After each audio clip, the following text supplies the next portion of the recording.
Question tag का मतलब है कि कोई भी क्वेश्चन जब हम पूछते हैं या कुछ भी पूछते हैं सो उसके कंफर्मेशन के लिए जो हम यूज़ करते हैं उसी को ही हम क्वेश्चन टैग कहते हैं। सो जब भी हम टैग को यूज़ करें सो उसको हमेशा हमें शॉर्ट फॉर्म में यूज़ करना है।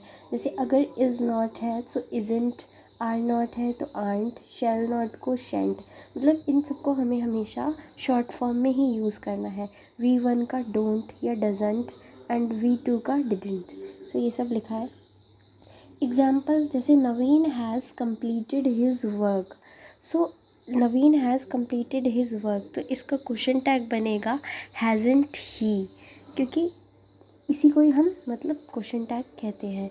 यही जो है ये क्वेश्चन टैग कहलाता है ना। रूल 1 क्या कहता है? रूल 1 का मतलब है कि अगर सेंटेंस पॉजिटिव में है सो क्वेश्चन टैग जो है वो नेगेटिव में बनेगा, ठीक है। एंड अगर सेंटेंस नेगेटिव में है सो टैग पॉजिटिव में बनेगा, टैग पॉजिटिव में बनेगा। एंड अगर सेंटेंस पॉजिटिव में है तो टैग नेगेटिव में बनेगा। एग्जाम्पल जैसे कि शी कम्स लेट, सो इसका टैग जो है वो डजंट शी बनेगा, क्योंकि ये है पॉजिटिव में और ये है क्वेश्चन टैग नेगेटिव में बनेगा। अगर ये और ये है negative sentence and question tag जो है वो पॉजिटिव बनेगा, मतलब दोनों एक दूसरे के अपोजिट रहेंगे। सो रूल नंबर 1 यही कहता है हमें। एंड नाउ रूल नंबर 2 क्या कहता है कि अगर वर्ड्स का मीनिंग नेगेटिव है सो टैग पॉजिटिव बनेगा। एग्जाम्पल जैसे कौन कौन से वर्ड हैं? Seldom, hardly, rarely, barely, scarcely and never, not, few, little. So ये सारे जो वर्ड्स हैं ये नेगेटिव मीनिंग देते हैं, सो इनके टैग जो है वो पॉजिटिव बनेगा। एग्जाम्पल शी हार्डली कम्स, सो ये सेंटेंस जो है इसमें हार्डली यूज़ किया गया है, सो इसका टैग जो बनेगा वो पॉजिटिव बनेगा।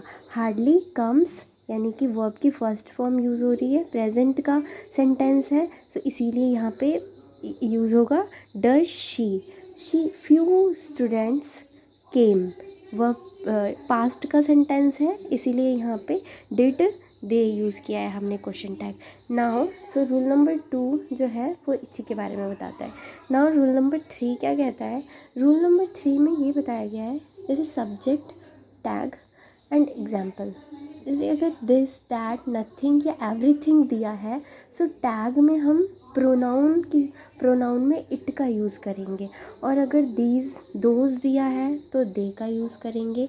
देयर की जगह देयर का यूज़, वन की जगह वन या तो यू का यूज़, समबडी की जगह नोबडी, एवरीवन की जगह दे का यूज़। चलिए अब इसके एग्जांपल्स देख लेते हैं।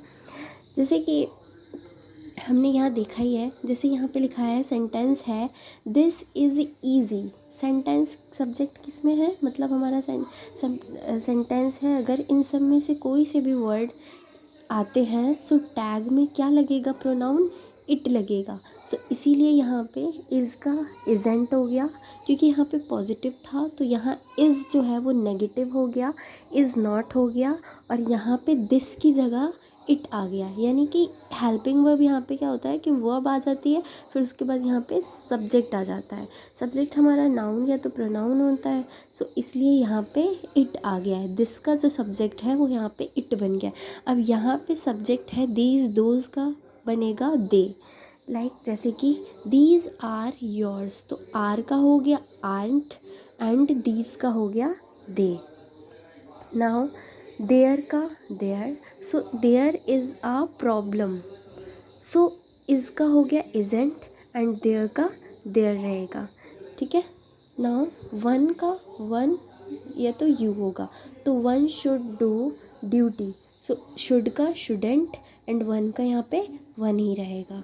समबडी, नोबडी, एवरीवन का टैग बनेगा दे में, तो नोबडी कॉल्ड, तो कॉल्ड वर्ब की सेकंड फॉर्म है, सो इसीलिए पास्ट में है, सो डिड यूज़ हो गया यहाँ पे। और डिड का नोबडी का सब्जेक्ट जो है यहाँ पर दे हो गया। सो ये 3 रूल्स हैं जो क्वेश्चन टैग में यूज़ किए जाते हैं। एंड अगर आपको मेरी वीडियो पसंद आए सो प्लीज़ इसे लाइक करें एंड सब्सक्राइब करें। Thank you.